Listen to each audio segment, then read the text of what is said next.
ಏನ್ ಅನಿಸ್ತು ದರ್ಶನ್ ಆದಾಗ? ನನಗೆ ಅನಿಸ್ತೀವಿ ಯಾವತ್ತೂ ಒಂದು ದಿವಸ ಆಗುತ್ತೆ ಅಂತ ಅನ್ಸಿತ್ತು ನಾನು. ಇನ್ನೊಂದು ಸ್ವಲ್ಪ ಫಾಲೋನು ಮಾಡಿರಲಿಲ್ಲ. ಇಷ್ಟಪಟ್ಟು ಫ್ಯಾಮಿಲಿ ಲೈಫ್ ಕಾರಣನಾ ಅಥವಾ ಏನೋ ಸಕ್ಸಸ್ ತಲೆಗೆ ಹತ್ತಿದ್ದಕ್ಕೆ ಹಂಗಾಗುತ್ತಾ? ಸೊ ಫಸ್ಟ್ ಸರ್ಕಲ್ ಅನ್ನೋದು ಏನಿತ್ತು ದಟ್ ಇಸ್ ವೆರಿ ಇಂಪಾರ್ಟೆಂಟ್. ನಾನು ಹಿಂಗ್ ನಡ್ಕೊಂಡ್ರೆ ನನ್ನ ಫ್ಯಾನ್ಸಿಗೆ ಏನ್ ಸಂದೇಶ ಹೋಗುತ್ತೆ? ತಪ್ಪು ಮಾಡ್ತಾ ಇದ್ರೆ ತಪ್ಪುಗಳು ಅಂತ ಹೇಳ್ಬೇಕು. ಅದು ಬೇರೆ ಒಂದು ಟ್ಯಾಗ್ ಏನು ಸ್ವಾರ್ ಅಂತ. ಮನೆಯಲ್ಲಿ ಹೆಂಡತಿ ನೋಡೋದು ಶ್ರೀರಾಮಚಂದ್ರನ ಕ್ಯಾರೆಕ್ಟರ್ ಮಾಡಿದ್ರೆ ಜನರಿಗೆ ಅರ್ಥ ಆಗುತ್ತೆ.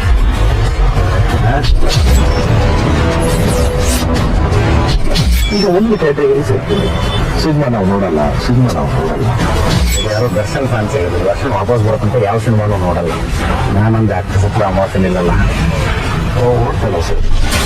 ಮಾತಾಡೋದು ನೋಡು ನಿಮ್ಮನೆ ಹೆಣ್ಮಕ್ಳಿಗೆ ಮೆಸೇಜ್ ಮಾಡಿದ್ರೆ ಸುಮ್ಮನೆ ಇರ್ತಿದ್ರು ಅಂತಾನೆ ಮಾತಾಡೋದು. ಬಟ್ ಇನ್ನೊಬ್ಬರ ಹೆಣ್ಮಕ್ಳ ಬಗ್ಗೆ ಇವರು ನಡ್ಕೊಳ್ಳೋದು ವಿಚಿತ್ರ ಅನ್ಸುತ್ತೆ. Third rated category. ಏನನ್ನಿಸ್ತು ದರ್ಶನ್ ಆದಾಗ? ನನಗೆ ಅನಿಸ್ತೀವಿ ಯಾವತ್ತೂ ಒಂದು ದಿವಸ ಆಗುತ್ತೆ ಅಂತ ಅನ್ಸಿತ್ತು ನಾನು. ಇನ್ನೊಂದು ಸ್ವಲ್ಪ ಫಾಲೋನು ಮಾಡಿರಲಿಲ್ಲ.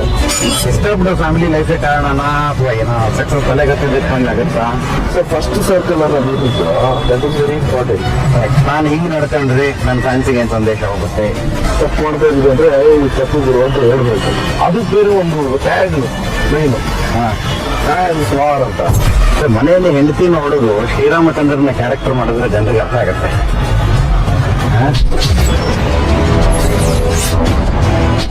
ಈಗ ಒಂದು ಕ್ಯಾಟಗರಿ ಸಿಗ್ತದೆ, ಸಿನಿಮಾ ನಾವು ನೋಡಲ್ಲ, ಸಿನಿಮಾ ನಾವು ನೋಡಲ್ಲ.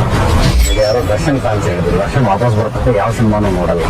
ನಾನೊಂದು ಆಕ್ಟ್ರೆಸ್ ಹತ್ರ ಅಮಾವಾಸ್ಯೆ ನಿಲ್ಲಲ್ಲ. ನೋಡ್ತಲ್ಲ ಸರ್. ಮಾತಾಡೋದು ನೋಡು ನಿಮ್ಮನೆ ಹೆಣ್ಮಕ್ಳಿಗೆ ಮೆಸೇಜ್ ಮಾಡಿದ್ರೆ ಸುಮ್ಮನೆ ಇರ್ತಿದ್ರ ಅಂತಾನೆ ಮಾತಾಡೋದು. ಬಟ್ ಇನ್ನೊಬ್ಬರ ಹೆಣ್ಮಕ್ಳ ಬಗ್ಗೆ ಇವರು ನಡ್ಕೊಳ್ಳೋದು ವಿಚಿತ್ರ ಅನ್ಸುತ್ತೆ. Third rated category. Dhruva Sarja ಅವರು ಏನ್ ಹೇಳಿದ್ರು ಅಂತ ನೋಡಿದ್ರಲ್ಲ ವೀಕ್ಷಕರ. ಸಬ್ಸ್ಕ್ರೈಬ್ ಮಾಡ್ಕೊಂಡು ಸಪೋರ್ಟ್ ಮಾಡಿ. ಮುಂದಿನ ವಿಡಿಯೋದಲ್ಲಿ ಸಿಗುವ. ನಮಸ್ಕಾರ.